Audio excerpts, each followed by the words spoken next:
segue, that the reason I think I settle a lot of cases is because I like court and I'm good in court. But a good day in court where you have gotten somebody to admit to something that they had no plan on admitting to, but you go through a cross-examination specifically, where I have the other side on someone who's adverse, and I get to some truth, and it's basically like the Perry Mason moment. Okay, I did shoot him. Okay, it's like, right. Yes, right. You did shoot him. Okay. All right, here we go. Hey, everyone. Welcome to the Inner Compass podcast. I am Andy Petranek, and thank you so much for being here. I know there's a ton pulling at your attention. So the fact that you're choosing to listen to this and to watch it or listen to it and join me in a real conversation, it really means a lot to me. So thanks for being here. These conversations exist because the stuff that matters most rarely makes it to the surface. We have conversations with people all the time, but do they really cover the things that matter to somebody's life? What shaped them? What they struggled through, the hard decisions they've made when things were unclear, the things that they're still figuring out. That's what we're here to talk about. And I have an invitation for you. Your listening matters to the podcast. Like at one level, if you listen to this podcast from the level of, I'm going to learn something interesting about this other person, you'll gain something. But if you listen with your life in mind, if you listen with the things that you struggle with, not their life, your life, when something lands, ask yourself, why did that land? Why did that affect me the way it did? If something gets uncomfortable, get curious about that. The most valuable thing you'll take away from this conversation probably won't come from what they say. It'll come from what the story unlocks in you. So be listening from that perspective to get the most out of this you can. My guest today is somebody whose story I've been really looking forward to exploring. His name is Paul Nelson. You see him sitting here. Paul, welcome. He is a certified family law specialist and founding partner of Nelson Kirkman LLP in Newport Beach, California. He represents high net worth individuals, business owners, and executives in complex divorce and custody matters. His practice focuses on high asset cases involving business valuation, sophisticated financial issues where precision and strategy are crucial. Known for disciplined advocacy and courtroom credibility, he is Martindale Hubbell AV rated and has been recognized as a super lawyer and named to the OC 500. Paul is also the author of Dissolution Solutions, an Amazon bestselling book, and has been quoted in Forbes and Fortune on high asset divorce issues. That sounds like something I wrote. Yeah, I didn't write it. I guess I could have massaged it, but it's always to give you one sentence. Hey, tell me one sentence about yourself, and that's what you got. You know? Yeah, right. I said a short bio. That was a short bio. Most people send me like 2 pages. So you actually followed the instructions. It was great. Okay, I'm pretty good. I've been married twice. I'm really good at following instructions. You know the rules. That was a lot to digest in the bio. Tell us a little bit about how you got here, how you got into this part of the law practice, and what makes you now? Well, so I kind of took a different route than most people in that I never worked for another lawyer. I went to law school probably 4 years later than most people. I think I started when I was 29 or 20. I can't remember exactly. I was in my maybe mid to later 20s. And I was working, had a baby, had a kid, remodeling the house, all that kind of stuff. And then kind of had always decided to go to law school. And I ended up going to, there was one right nearby my house. And as law schools go, I won't get too deep, but it was really a simple admission process. Let me just put it that way. I went in there and I had been thinking about it, but I started like 2 weeks after I went in there and talked to them. And while I was working full time, raising a little baby, not by myself, remodeling my house, traveling around for my job. And so when I got done with law school, I just slowly started kind of getting into law. Can I ask you a question about that? Yeah, absolutely. I think that's a really big thing. People at all times in their life are thinking about transitioning or thinking about jumping into something new. And very often they stop themselves in thinking, oh, I could never do that, or I'm too old for that, or this will never work. How did you, did it take a lot of courage to do that? Was it a simple, easy program that made it sound not daunting? Like, how did you do that? No, I mean, law school sounded daunting. I mean, I'll Yeah. be honest with you. That's the first time I ever studied in my life. Okay. I mean, college was easy for me. I was a political science major. I mean, really? Okay. And high school, I mean, I would do my assignment that was due for history when I was in, PE class. So it's like I just never had to study until law school. So no, it wasn't that it was easy, but the decision was easy. Okay. I had thought about that. And when I knew that I didn't want to work for big law. I knew that if I was going to do this, I was going to do it by myself. And I'm trying to think of how old I was exactly, but I was say mid-20s. And I thought, man, this is 5 years later than most people start this. But I'm like, even if it takes me 4 years, if I don't go to law school, I'm still going to be 30. Why not go to law school, have a law degree, and be 30? I mean, that was literally my thought process. So I know people have done that later in their lives, but for me, that still was a little bit later than most people do it. And I just said, hey, I'm going to be 30 anyway. Let's just have a law degree. That's cool. And was it harder, easier, or about the same as what you expected? Much harder. Absolutely. It was, the school I went to, University of West LA, they had all adjunct professors. So no full-time professors, all practicing lawyers. And I think that was a good thing. But studying law is just not like anything anyone's ever done. Okay. And through all the rest of the studies I've been through, it is really, they don't teach you. It's kind of interesting. They say this, they don't teach you to be a lawyer in law school. They just teach you to think like one. Okay. And but it is difficult. It's a lot more reading than I've ever done in my life. And, I was talking to somebody, one of these judges the other day, and he started down this path of kind of a little bit of information here, a little bit of information there. And I said, Your Honor, it reminds me of my evidence course in law school. First of all, I went in there and the professor would teach me about hearsay, and then an exception to hearsay, and another exception to hearsay. And then we move on to some other little minute area of evidence. And I said, for me, until he finally gave me this big picture, like, this is what the evidence is about. It's to verify truthful information and get relevant information into the court. All this other stuff stems from that. And so for me, that's kind of like, that's why law school is so difficult, because you piecemealing stuff. It's so complex. You're piecemealing stuff. And as a big picture guy myself, I needed to start from 30,000 feet and head down to the earth. Okay. I think law school was, you start at earth and then you finally hit 30,000 feet. So it was difficult, but and I won't say enjoyable either. I have 4 daughters, and the first 2 of them I talked out of law school adamantly. It wasn't until I had my 2 younger ones I said, "You guys ought to think about this." They'd talk to my older daughters, and they're like, "No way." Did it take you 4 years to get through law school? And I know the other question I have that I don't want to forget to ask is, what was your job beforehand that allowed you the ability to do this? So yes, it did take me 4 years. I went 3/4 time, and I went through summer and everything. I'd take a class at summer. The job I had before was, I was a national sales manager for a company. And so I worked out of my house. I didn't have an office per se. And then I would travel the country. So I could, I often wondered, why did I leave sales and a very padded expense account where I played golf a couple times a week to go into law?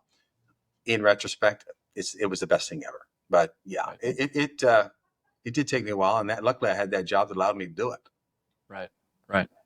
Well, cool. All right. So you graduated law school. You were 32, 33, something like that. Somewhere in that range, 30 maybe. Yeah. I think 30 sticks in my 30? mind. Yeah, 30. Okay. It was, yeah. So then, what happened next? So I, at the time, was living in. I had just moved to Orange County, and I just decided I'm going to rent myself a little office, put up a shingle, This is back in Yellow Pages times. Okay. For those listeners who don't know what that is, that's a book as opposed to Google, where you find information and phone numbers. Okay. And so, I put an ad into Yellow Pages, and before social media, before any of that, to try and see what I could drum up. And everywhere I went, I got my business cards and I told people, hey, I'm a lawyer. And I started taking literally anything that came in the door. I was just trying to learn. And so I did, hopefully okay job, but in retrospect, I don't know. But I did some personal injury cases. That's what I kind of gravitated to most, because I always enjoy negotiating, and that's really what it's about. So I did that. I did a little bit of minor criminal law stuff, some estate planning, and then I jump into I get a family law case. And so when I got the case, I'm like, I knew nothing about family law other than I'd taken community property. And I went to the family law court when I got this case, and I sat in court all day. And then I went back the next day, all day. And I just sat there, because I didn't even know how to approach the bench and tell them my name and whatever it was, right?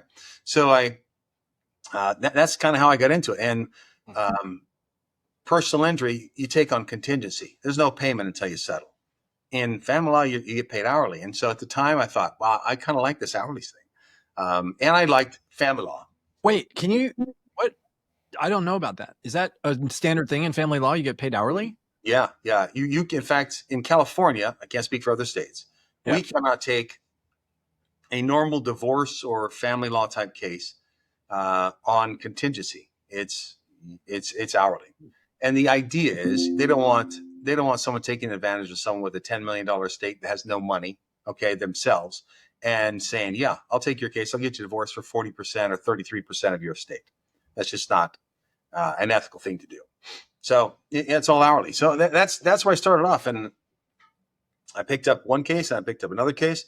And then I found a paralegal that knew family law and would do my paperwork for me. And that kind of built from there to where 6 months after I took that first family law case, I quit my job and did full-time law from then on out. Cool. And it's always been family law. Like that after that time, it was always family law. 100% family law. Yeah. It's too complex of an area of the law to do anything else, I think, personally, because we deal with, I have to deal with forensic accountants. I have to deal with, psychiatrists, psychologists, experts on remuneration for business, reasonable comp experts, so there's just so many things. And I'm dealing with every aspect of somebody's life, the value of their business holdings, the value of their stock holdings, the value of their restricted stock units, the value of their house. Did they bring separate property into it? It really encompasses so much. I mean, when you're going through, I'll just warn people, okay? Before you think you're going to go through a divorce and it's going to be so much better and the grass is greener, you got to get through a lot of mud before you get to the greener grass on the other side. And that's, I'll just tell you that's something that I really feel like enough attorneys, family attorneys, do not tell people about. So the book I wrote, you mentioned, thank you, the Dissolution Solution. If you read that, the first few chapters, you would think this is a guy who's a family law attorney. He's trying to tell me not to get divorced. Well, I kind of am. I'm really telling you, okay? I'm busy. Enough people need to go through this, and I want to help them, and I do. But I want to make sure that I'm letting people understand that this is not a difficult process, and it's certainly not cheap. And if there's another way, take the other way first. Try it out first. Do people usually come to you who have done that? Like, is that a normal thing? Like, hey, we've gone through everything else we can do. And I mean, is that or is there a normal person that comes to you? Is there such a thing? The only normal thing that I get really is the type of case. I get executives who are earning a very large W-2 wage, RSUs, options, et cetera, and then have substantial assets from that. And then I have business owners. I mean, in Orange County, we're primarily a practice. It's a very entrepreneurial county. So those are the two kind of main kind of stays of the clientele. And all of my clientele now that I've been doing this 30 something years, all of it comes from referrals. And so, and it's a referral base of attorneys and accountants that are dealing with those same type of clients. Someone comes to them, their financial advisor says, hey, I'm thinking about divorce. They come talk to me. Now I forgot your question. I saw a tangent. I don't know if I answered it or not. Yeah, I kind of lost in your answer as well. So that's two of us. What lights you up the most about what you do? Like when you've had like the best day of your life or the best thing happened, what is that thing? Probably the most fun is a great day in court. Okay. And I will say, I'll do a segue, sorry, but the reason I think I settle a lot of cases is because I like court and I'm good in court. But a good day in court where you have gotten somebody to admit to something that they had no plan on admitting to, but you go through a cross-examination specifically, where I have the other side on, or someone who's adverse, and I get to some truth, and it's basically like the Perry Mason moment. Okay, I did shoot him. Okay, it's like, Right. boom, yes, Right. you did shoot him. Okay, those are. I mean, I could tell you. I'll tell you a little story about one that was really fantastic. I'll make it short though. It was a custody issue, and I was representing the father. The mother was the other side. The mother was claiming my client was making all these horrendous statements to her that were just absolutely probably constituted domestic violence. Well, the mother had an older child from a different marriage that was aligned with my client. This other child had received a 2-page letter that was the most disgusting language and that you've ever seen. Mother ripping on her daughter. And so I put mom on the stand. I'm like, so you say this language is bothering you? You think it's domestic violence? Yeah. I said, you'd never talk like that, right? No. In fact, you would never say that to your friend, right? No. You'd, of course, never say that to a family, correct? Absolutely not. And it made you feel bad. Yeah. Okay. So then I just walked up and I said, let me hand you this exhibit. She could see two pages in front of her. She knew exactly what it was. And he starts trying to yap away. And I'm like, objection, no question. And I just went through and I got her to admit that she wrote that. And then I started reading one of the 2 pages. I actually read it into the record. It was vile, disgusting. Wow. And finally, the judge said, Mr. Nelson, I think you've made your point. You want this admitted into evidence? I said, yes, Your Honor. And so that was just one of those things where, if you're going to lie in court, yep, you better not do it when I've got you cross-examination. Yeah, I get the picture of like Jack Nicholson on the stand and A Few Good Men, you can't handle the truth. Exactly. Yeah. I mean, that's what's one of the most famous movie lines ever, right? And I do try, so in family law, it's kind of interesting because especially when you practice mostly in one county, you get to know these judges. And so I'm kind of, I kind of think I'm a funny guy. Maybe some people don't think I'm funny, but when you get to know these judges, I think if you took all the court transcripts of my trials, I've probably quoted every good line an attorney has said on the record, just because it made sense. It made, it was humorous. It was something that helped kind of break the ice. So that's fun. But I have said that you can't handle the truth. That's right. That's cool. I like that. And I can see where that would be a really kind of fun, exciting day in the life of an attorney. What you said something before that you tend to settle prior, you settle a lot of cases because you're good in court. Is that because the other attorney knows that you're really good in court and doesn't want to go up against you, or what happens? Well, I think I know there have been cases like that where family law, in the family law, you don't get prepared for trial, have one trial. We kind of, it's death by 1,000 cuts, really. There's, temporary support. We got a hearing on that. Temporary custody, have a hearing on that. Come back on these, So at some point early on, the other attorney, whether experienced or not, it's an art to understand how to get evidence in, okay, and how to object to the evidence. That class that I hated so much, and I'm so glad I listened. But there's an art to that, and so I will tell clients sometimes, if I'm asking questions and the other side's objecting, and finally they say, the court will ask, counsel, what, I don't understand what your objection is. I'll just move on. I said, when they just move on, they've just abandoned something because I've made a proper objection. I said, that's a good thing. So, but to your question, I do think so that you want to tee up the case and go to court, go to trial. I'm fine doing that. But a lot of cases settle at the eve of trial because of that, the preparation it takes and so forth. And so when you're prepared and you're not afraid to go to trial, you will settle more cases. Right. And I'm sure your reputation helps with that, your background and what you've done, because that's something that you have to be aware of when you're an attorney, who you're going up against. Our reputation, and I'll just tell this to everybody, when you're hiring an attorney who's going to litigate for you in front of a judge, their reputation is so important. So the courts know, the judges know, I'm not going to say something that is outlandish just to benefit one client if it's not true, of course.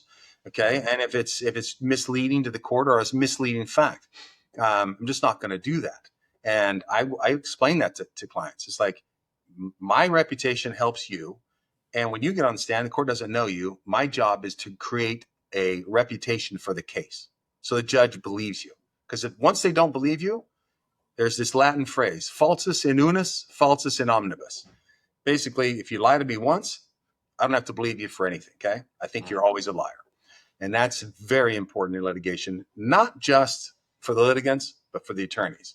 There are attorneys that, if you were to pull 100 family law attorneys, you're going to find probably 10 that they're going to each say, tell me the 10 you don't want to deal with and why. And it's those unfortunately, they're out there. So just cautious, you got to hire. My dad used to say, if you don't know diamonds, you better know your jeweler. Okay. And that's kind of like, if you don't know family law, you better know your family law attorney. I love that Latin phrase. It sounds like something I told my son when he was, like 9 or 10 years old. You and I, we're on. We have integrity. We trust each other. But the minute one of us lies to the other one, that's broken, and it's very difficult to get back. And the Latin phrase would have made it a little bit more compelling. I mean, it was compelling. It was very compelling, and it worked really well. But Latin sounds just better. So absolutely. Put that in the show notes, okay? I mean, people will walk around. I'd like to see people use that 10 times, in the next week. Yeah, exactly. And use it with your kids, because it's really true. Yeah, it's really true. For sure. I want to shift gears just a little bit and ask you more about you and in kind of the decision-making process and the shape of your life. Like, how, when you've made decisions, law school was one of them, but I'm sure there have been a lot of decisions you've made. Has there ever been a driving force that you know of behind the decisions you make? Yeah, I think there is a large driving force. I'm a believer in religion, and my ethical background and upbringing in that, and that has probably guided my life probably more than anything. So as an attorney, we have ethical obligations according to the state bar and so forth. But having that ethical, personal, belief, I think, is so important. I was in court just the other day, and we were able to settle a case, and to get a hug from a client, it's like, thank you for being here, thank you for guiding me through this. How can you feel anything other than fantastic about that? Even though they're paying me to do it, but it's something that is. I mean, divorce is probably, stats I've seen, it's harder on people and more stressful than even losing a loved one. And I can tell you, I see that time and again. So I think it's very important to have that that grounding in my personal beliefs, that just certain things you will do better by telling the truth and by helping your clients to do so. That's a lot better than trying to hide the ball, Yeah, right.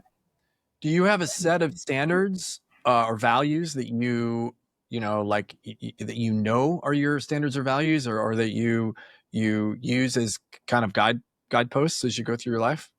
Yeah, I mean, I read up on a lot of religions, but other than my own. But if you look at the old, Moses came up with them, the Ten Commandments, right? I mean, that's a pretty good start. Okay, and then but it's just very important. I think that's lost, whether it's in Christianity, Judaism, Buddhism. I spent time over in Thailand and so forth, and I understand a lot about the Buddhist, and all of them have very similar kind of sticks in the sand, where it's like this is our anchor, and they're surprisingly similar. So I just think that is, without that, what else do we have? I think we all see in politics today where someone gets up there and opens their mouth, and I heard somebody on a talk show say, when they're lying is when they open their mouth. And I've heard people say that about the other attorneys or even, litigants as well. And you just don't want to get there. How do you recover from that? How can I do good for a client if somebody thinks every time I open my mouth, I'm just spilling out stuff? You can't. And so having that grounding, like I will advocate for my clients. Absolutely. Strongly do it. But there's a line where everyone can, in my view, you can't cross. Yeah, it's funny with lying. I've always taken the position that it's much more difficult to have a life where where you even lie just a little bit, because keeping track of all the lies becomes a huge pain in the ass. Like, how do you do it? What did you tell to this person? And then what story did you tell to this person? And do they match up? And how do you connect the dots if one of them finds out that the other one knows a different story? And, like, it just creates a humongous headache. But I also know that in the moment, sometimes it's much harder to tell the truth. Yeah. So I think that's where we get caught up a lot of times, is in the pain in the moment. Seems like it's not worth it to tell the truth. And so we tell a little white lie, and that becomes a slippery slope, I think. That's my experience. I agree. And, taking that to the litigation standpoint, when I have someone in trial, I've taken their deposition. Their deposition might've been a year ago, and they don't know what they said or don't recall what they said. And if it's a lie, just like you said, how do you keep track of all those? If it's not true, I can start piecing that together by that time. And then I can point that out on the stand. I can ask them a question. They may answer the truth now on the stand, but you know what I could do? I can go to their transcript, and I'll say, Your Honor, I'd like to read from the deponent's transcript, page 54, lines 10 through 15. And I just read it right into the record. His direct testimony, and it's completely opposite, his or hers, okay? Completely opposite of what they're saying now. What does that do? Absolutely shoots their credibility. Right. So, it's okay to not remember. I can, give you some practice for your next deposition. It's okay not to remember. It's okay to estimate. It's not okay just to lie. Okay. It's just not. You're going to get caught. I'm going to find it out. Right. Right. That might come in handy. I don't know. I hope not. Fingers crossed. Have those foundations in how you live been different at any point in your life, or have they been just a consistent long-term thing? You learned things over the years that have had you mold them or change them or modify them, or? Well, I hope they've been fairly consistent. In college, who knows, was I think I was an ethical person in college, but was I the person that I am today? I don't think so. Right. I'm 61. I know you're saying, my gosh, Paul, you look like you're 41, but no, I am 61. And so, part of what I love learning, and like I have studied French. I just hit a 1,700 day streak on Duolingo. Okay. It's just part of my lifelong desire to learn. Listening to podcasts. Okay. What a great tool we have now to listen to stuff. And to listen to audiobooks. I have a 21-minute drive each way from work. I'm listening to usually something that is uplifting on the way to work and a book on the way home. And I can get through 20 books a year just in that 21 minutes. It's pretty amazing how you can use your time. But so I think that's important, and that's just my personal beliefs. And you know what kind of goes with that is, yeah, even, I'm 61, but like I don't think retiring sounds very attractive. So if you, maybe that goes to find something you enjoy and do it. And I golf Saturdays, but do I need to golf Wednesdays, Thursdays, and Saturdays? No, I don't. So, I think that kind of goes along with the lifelong learning and enjoying what you do, and I'm there. That's cool. I like that philosophy. That's a good way to think about it. And I think especially when you get to be the age that we both are, you start to. You're not 60. Come on, you look 59. 40. I'm You look 59. 40. You look younger than me. I may have to That's shave fair. this year. I don't know. If you saw my whiskers as they grow in, like it's all gray, and then this gets all gray, and so yeah, no, I'm right there with you. Very distinguished, I must say. But you get, are you 2/3 of the way through your life? I don't know. Are you halfway through your life? I don't know. And where do you, how do you keep moving forward and creating purpose for yourself in your life? And I think purpose alone is probably one of the most important things to maintain. And what is that purpose? Is a purpose vacationing and leisure? Is that purpose enough? I don't know. It's not for me for now. Would I do it if I had those kind of resources? Maybe. I don't know. It's hard to say. I have part of why I think I don't think retirement sounds great is I've taken on this personal kind of mantra that you need to stop and you need to smell the roses along the way. Okay. I mean, you can come to the office and you can be busy. I know a lot of people who tell me they go into the office Saturday mornings because it's quiet. I don't want to do that. I want to have a good life balance. And I take off a lot of time. I take a lot of vacations, even if they're a staycation, a weekend. During ski season, I try and get 17 ski days in over, 6 weekends if I can. Those are the things that make it so when I think, what am I going to do when I'm 80? Well, if I'm still sharp and can do this, why not do this? Right. Yeah, that's cool. How do you keep yourself in the kind of mental, you've already mentioned some things about your reading habits, but what else is important to you to keep yourself sharp and attuned and on the ball? Vacations and reading, and we know, but what else? Well, my wife was a D1 athlete. She swam at University of Texas, and so she's very much into, and we have both been very much into, working out, exercise, activity. And so, personally, if you look through my week, I do hot yoga 3 times a week. I either mountain bike once a week, lift weights a time a week, and play golf. And then during the summer, I'll go to yoga and then shower and go do a 3-mile walk with my wife as well. So activity is key. I mean, that's really, Peter Attia is a doctor that I really follow a lot. He's a longevity doctor, and a lot of the things that he says really ring true to me, and I'm trying them. So exercise, strength for someone, is important. I've just recently, I got a dry sauna at home, and that's just the health benefits. If you look into the benefits of that, like 50% decrease in heart issues and dementia so that's important to me. And, spending time with my family when I can, those are all really important things to kind of ground me, keep me in physical shape and mental shape, which is, I think, probably the most important thing we can do.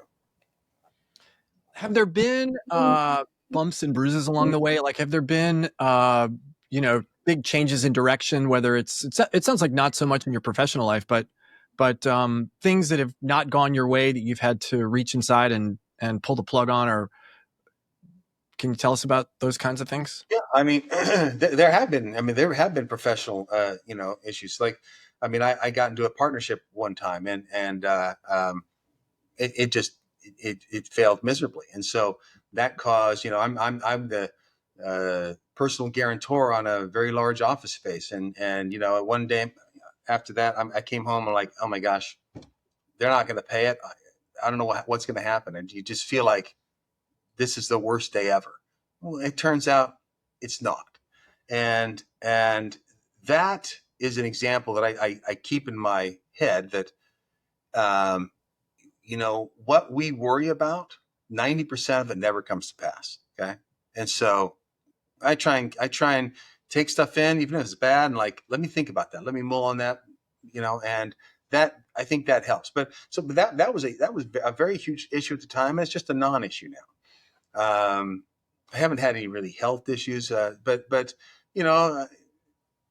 I've had some really bad days in the market. Okay. When I'm like, I invest myself and, I'm not going to tell you how much, but I lost a lot of money one day doing something that was just not very smart. And so those are the days you're like, that took me a long time to recover financially, as well as, in my mind. And so those things, to be able to have those, learn from them, rise above it and come back is, I think, what builds character. I would have rather not built character that way, but it certainly does build character. Yeah. When you think about it, how is there another way? How do you build character without a trial by fire? Like none of us want it, but there's no other way to do it. Yeah, you're right. There's otherwise, well, I think everyone goes through it. It's just, how do you bounce back from it, really? Okay. Yeah. I think that's the key. How do you bounce back from it? And I've kind of always, I tend to be more positive in thinking, and whatever. We all have different ways of kind of viewing life. But that has personally helped me to bounce back from those things and just say, this too shall pass. Okay. And we can move on to something else. How do you handle that? Like when you go through a big thing, whether it's big shift in your personal life or something going on in your business life or something that feels catastrophic, like what's the inner dialogue like in your head about yourself? Like, do you spend a lot of time ruminating and worrying and obsessing and maybe with anxiety, and if you do, like, how do you deal with that? What's your strategy? I don't think I try to, and I'm not saying I always do this, but I try to say the stuff that's happened in the past has happened. Okay. I can't change what happened. All I can change is what's going forward. So I don't think that ruminating, other than analyzing what you did or what's happened or whatever, so you can change that. Of course, ruminating on it does nothing but take you down, in my opinion. So I like to put it behind me, deal with it, whatever I need to do. If it's me having, I can tell you, marriage is difficult. I know that from professional life and personal life. But, after my wife and I just celebrated our 20th anniversary, and after 20 years, we're better than we were after 5. Okay. So it's just, what do you attribute that to? Like, what have you guys done? What's your secret? I know that's kind of a funny question because there really is no secret. No, her secret is marrying a divorce attorney. Okay. So I will tell you that I learned a long time ago that when you get pissed off, don't threaten divorce. Okay. Just because you're a divorce attorney. That's one thing I've learned. All right. Okay. I don't do that anymore. Unique. That's very unique advice to other divorce attorneys. It's very specific. Very specific. Very. Niche. Very niche. I know they're all listening. I know they're going to be all listening. That's right. So don't do that. And mostly I attribute it to my wife. Honestly, she's very good about bringing us together, having us do things, plan things together. And when I come home now, she'll stand up, come and give me a big hug and kiss. Well, is that a little thing? Yeah, it's a little thing. Does it mean a lot? It means a lot. And if you talk, again, I deal with a lot of psychologists and psychiatrists in this line of work related to kids or related to other things. But when you get a chance to talk to them personally, I think you'll find out that, again, reading, studying, talking, to those people who have that education can be very helpful. I think we all are broken and have funny ideas from our childhood, from whatever. go get someone you can talk to who's a mentor, a therapist, whatever it is, a podcast, a host, someone who has some sort of background that can add to yours. That's kind of what I say. Always be learning. It doesn't need to be me always be reading books or that. It's learning how to act, learning how to treat our kids, learning how to treat our wife. Those are all just very important things. And I think if, excuse me, more people spent time thinking about that, what can I do as opposed to what can people do for me, right? Kennedy said it the best. Ask not what your country can do for you, what you can do for your country. Well, I'm saying ask not what your wife can do for you, what can you do for your wife? Do that. I'm not saying always do. Okay, honey. I mean, I love you. But, oh, you think she's listening to this? No, I'm just throwing it just in case. Okay. I know. No, I know. She said, "What are you doing after lunch?" I'm like, on a podcast. What? And so she may dig this up, and I just got to make sure I'm saying what a wonderful thing she is. Beautiful, absolutely, and absolutely. I attribute all of our success to her.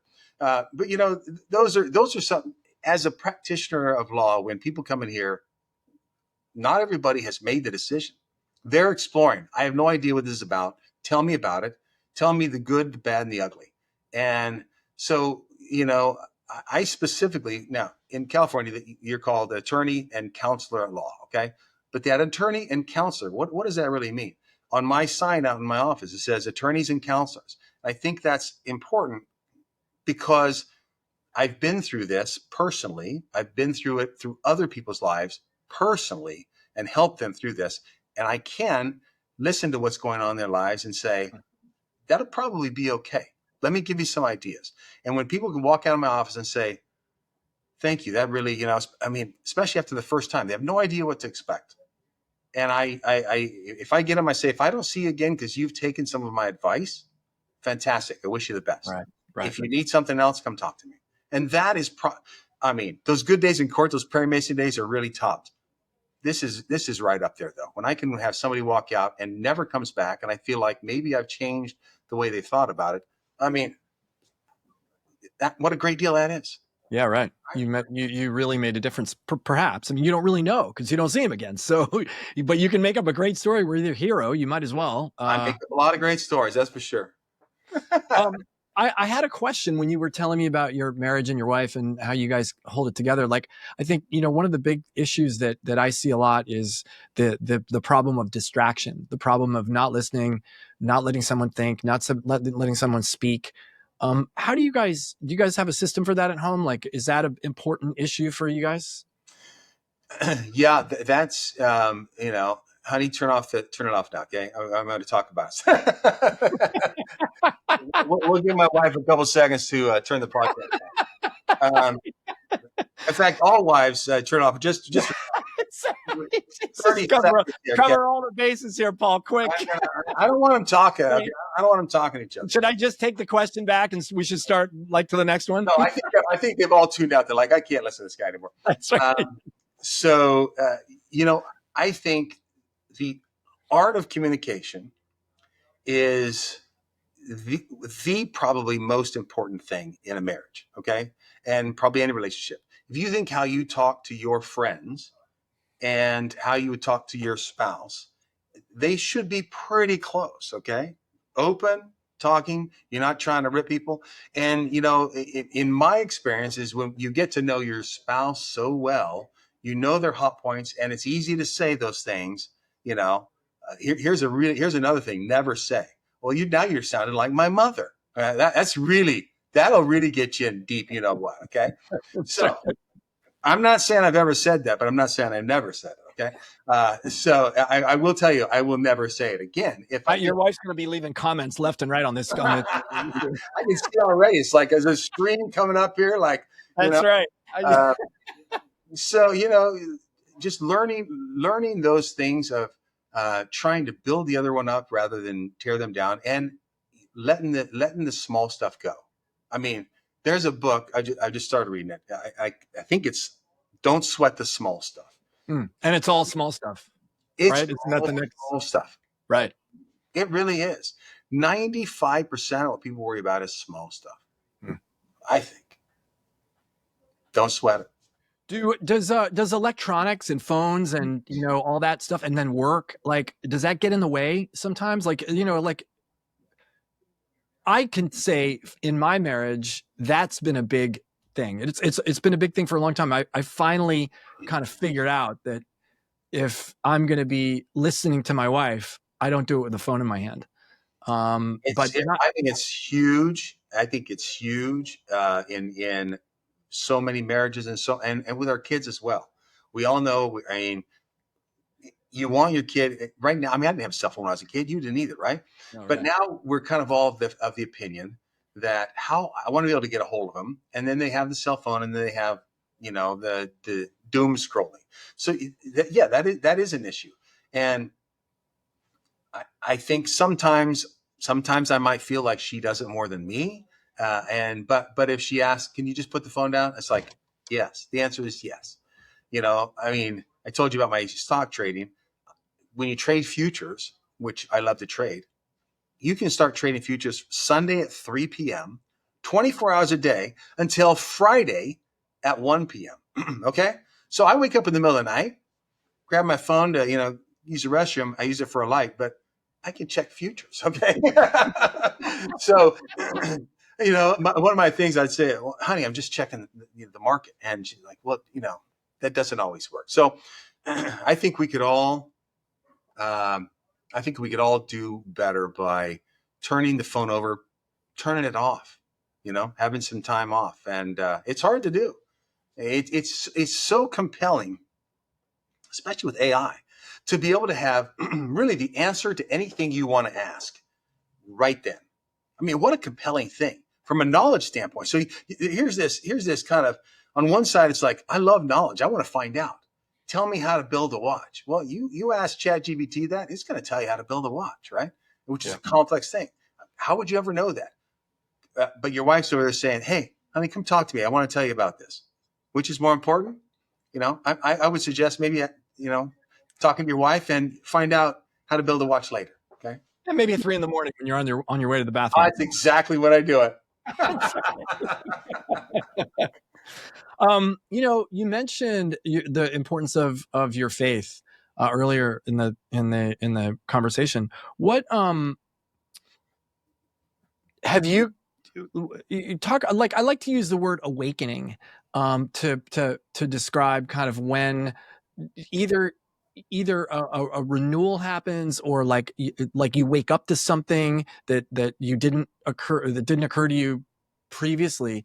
Have you gone through anything like that? Have you gone through a deepening of your faith, or has it just been a kind of a steady thing in your whole life? Well, it's been steadily there my whole life. I will say that, there was a time between my late 20s where, it wasn't top of my mind, but I did have a deepening. I served a year and a half mission for my church over in Thailand when I was 19 years old. And, I got to learn Thai fluently. I mean, I still speak it, not as well. Do you recognize this symbol? Yeah, that's a chara, it looks like to me, which is it's a unilome. I mean, I call it a unilome, but that's yeah, high. the path of life. Yeah, it's Buddhist, Thai Yeah. Buddhist. Yeah. Yeah. So, I got to learn to love a completely different people, a completely different religion, and just really connect with that, and in the process, connecting with my own beliefs, and so that has been a staple for me throughout my life. I mean, it started with my father. He served a mission for our church when he was about the same age over in Sweden, and he spoke fluent Swedish till the day he died. I mean, just unbelievable. And he just kept up on it. He loved it, and he loved everything about it. So yeah, that was certainly the grounding that I needed at an age where you're old enough to kind of get there, but uh, get us through kind of those tough years. And so I do go back to the things that I learned, the things that I taught, when I was there on this mission. And that's been certainly something that has carried me through. Were there foundational elements in your learning during that year and a half period that you still attribute today to some of the things you've got today? Yeah, I mean, really from a religious standpoint, and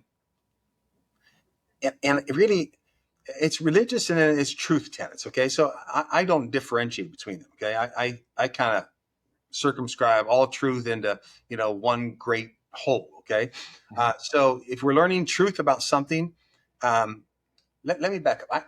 I think learning about really delving into my religious tenets and that love of learning that when I had a year and a half to do it full time kind of spilled over into doing the same thing for my career and so forth, and both of those combined, I I believe, have guided me through, everything. They've really laid the foundation. Without a foundation, I mean, what's the first thing you do when you're building a house? Build a foundation on a good, solid surface, right? And if you don't have that, then you're prone to just kind of be, whatever the wind blows. I mean, build a house on a floating island. Well, you're going to end up wherever the wind goes. We can't do that as individuals, and so it's been absolutely instrumental in my life, no question about it. Probably the most instrumental grounding for personal beliefs, personal tenets that I have. Tell me about fulfillment now in your life. Like where are you in the pursuit of fulfillment? How important is it to you, and what does it mean? Well, that's probably the toughest question you've asked so far.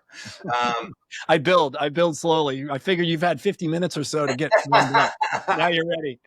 you, you know, um, I think part of the biggest part of fulfillment in general for anybody, or for me, I guess, let me just say it for me, is being content, with where you are. But that doesn't mean I don't strive for something else. I think the difference for me is I'm very content with my life, with my wife, with my home, my children, with my business, but I always want to improve that. And so the key for me is not always looking. When when we're all kids, we're like, if I could only have that bike, things would be cool. If I could only have that pair of jeans that the cool kids have, I couldn't afford it. I'm one of 9 kids, all right? I didn't have the cool jeans. I didn't have the cool tennis shoes. But in my mind, if I could have those things, everything would be okay. And I think when I first was in college, I thought, if I could be that millionaire back then, things would be okay. We all know money doesn't buy you happiness. So being able to, I think, to sum it, to be content where we are. But for me, I'm content, but that means that I still want to improve. But you got to find happiness where you are now. I think you absolutely have to find happiness where you are now. Because if you don't, and you're always just looking, that will make me happy, that will make me happy, I can promise you that, hill over there with green grass on it isn't going to make you any happier there now. If you're not happy now, you're not going to be happy there. Have you learned that lesson personally? Like, have you had something that you thought was going to just make you head over heels happy and you got it and you're like 10 minutes later, you're like, whatever? Well, I must say, I lots of examples of that, actually. I've probably owned every car you can imagine. Okay. And so, I remember when I bought my first 7 Series Beamer, I thought, wow, this is the car. Okay. Look at me driving the car. Now, it was a great car. I loved it. But when I turned it in and got something else, finally, after about 10 years of that, I'm like, I'm not a car guy anymore. Now I kind of am again, but it doesn't buy that happiness long term. No specific thing does, in my view. What does for me? I'm a big traveler. My wife's a big traveler. Experiences. Standing in San Marco Square in Venice and seeing this beautiful cathedral and Campanile, and then going off to a beautiful Italian dinner afterwards. That's a memory I'll always remember. And what did it cost? It cost hardly anything, right? So it's the experiences. I think the experiences with people. It's kind of like when you start taking pictures. I have pictures, beautiful mountains, beautiful things. You never look at them. Pictures with people in them, you'll go back and look at. And that's kind of a microcosm of life, I think, is having those experiences with people you love and appreciate That's what it's all about. And I work. Why do I work? I mean, I work for a lot of reasons, but one of them certainly is to go to Italy every couple of years and to go to, something like that, to have those experiences with a loved one. I've done stuff like that by myself, and that's just zero fun. Okay. Not fun at all.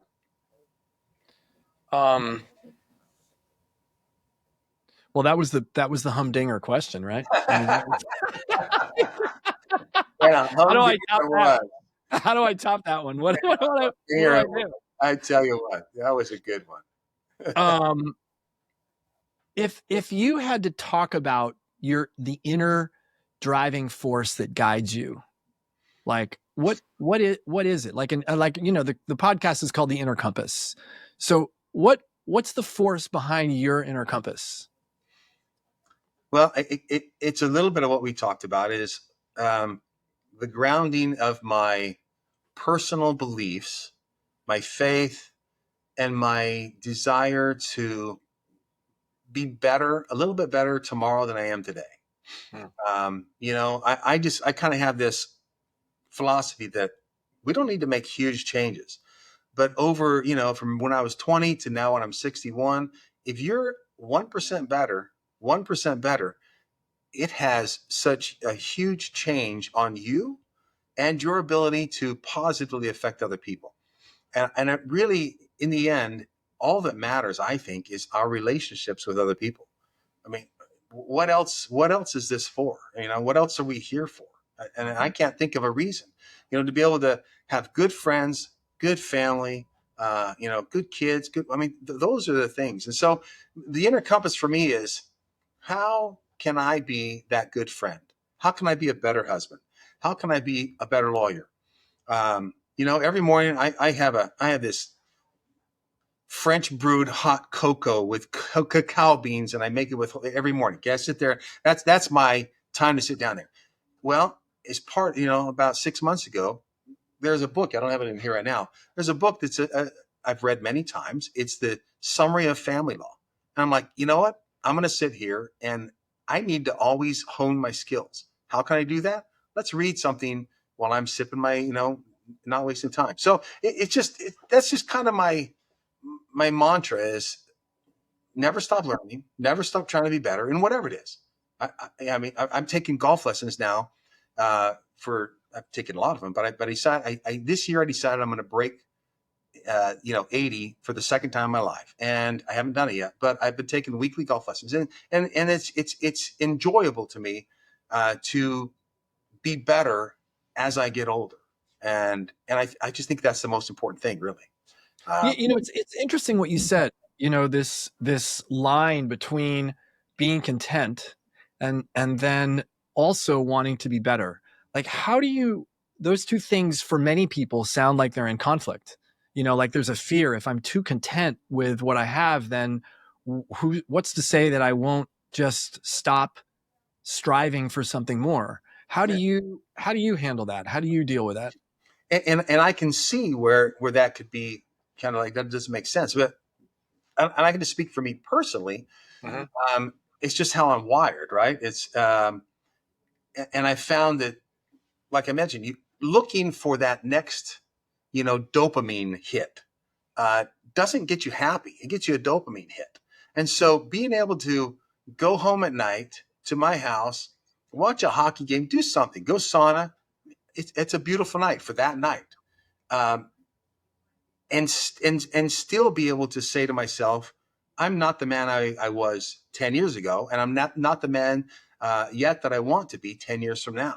And so I think if you really think about that, they go hand in hand, really, because if we're not improving, I don't think we can stay the same. Okay, the world's moving too fast. Relationships are moving too fast. Our children are going too fast.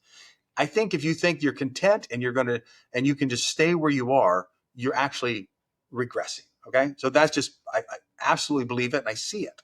My father retired, and that's probably a lot of the reason why I don't want to retire is he retired, and I just saw him kind of just slowly not be as interested in some things. And so I truly think that being able to be content in our situation, whatever it is, and then find joy in it. That's what it is. Find joy in it. Yeah, are you completely content? I don't know, but it's find joy where you are, and still be able to say, I want to be something better. I want to be a better person. I want to be a better communicator, better father, better husband, whatever it is. I find those, they go hand in hand. For me, they really do go hand in hand. Yeah, because I mean, I really love that, because I think the contentment grounds the pursuit of more or of better. Because I think a lot of times that pursuit of more or better can become an out of control flywheel, and left to its own devices, it just spins up, and a lot of people can't step off that treadmill, and they forget that the other piece of that is, wait, I love my life the way it is. Like, nothing actually has to change for me to be in joy. That's a great distinction. Yeah, I mean, I remember watching the series Narcos, okay, and the drug kingpin. I can absolutely see the correlation where you're going with this. So he's like, "Donde es mi plata? Where's my silver?" Okay, here's this guy's got multiple billions of dollars buried. So much cash is buried everywhere. Right. Is he content? No. He wants more. He wants it all. Does it make him happier? No. Okay, that's it. You think money's going to make you more happy than you are now? You're wrong. Okay. And does it make things easier? It might. Maybe. I mean, I bet for that guy, Narcos guy, didn't make things easier. It made things harder. It sure didn't. But I think that's what we've got to grapple with. And it's very hard when you're young to understand that. And I think we can help our children understand that. It's like, what really is the meaning of life? What's the meaning of what you're here for? We've got to be that. Paul, that's going to be part 2. I'm going to have you back, and we're going to talk about the meaning of life, and we'll figure it out. And then you'll have forever this piece of podcast lore to give to your kids and grandkids and your wife, if she'll watch you. That's perfect. That's perfect. I've got that checked. It's marked up. I've already got it scripted. Fantastic. No, wait, we're going to make it up as we go. We got to create it on the spot. Oh, I'm always joking. I don't script anything. I know. Paul, thanks so much for taking the time today. This has been a really fun conversation. And thanks for sharing your life and your secrets. And I really appreciate really appreciate all of it. Give me the redacted version, okay? And we'll, bring that to my wife. Thank you. That. We've already got it tagged so that it doesn't get heard in the places you don't want to get heard. I love that. Andy, thank you. I really appreciate it. And I wish you all the best. Thanks for having me on the Inner Compass. You're doing a great work there, the yeoman's task. So thank you.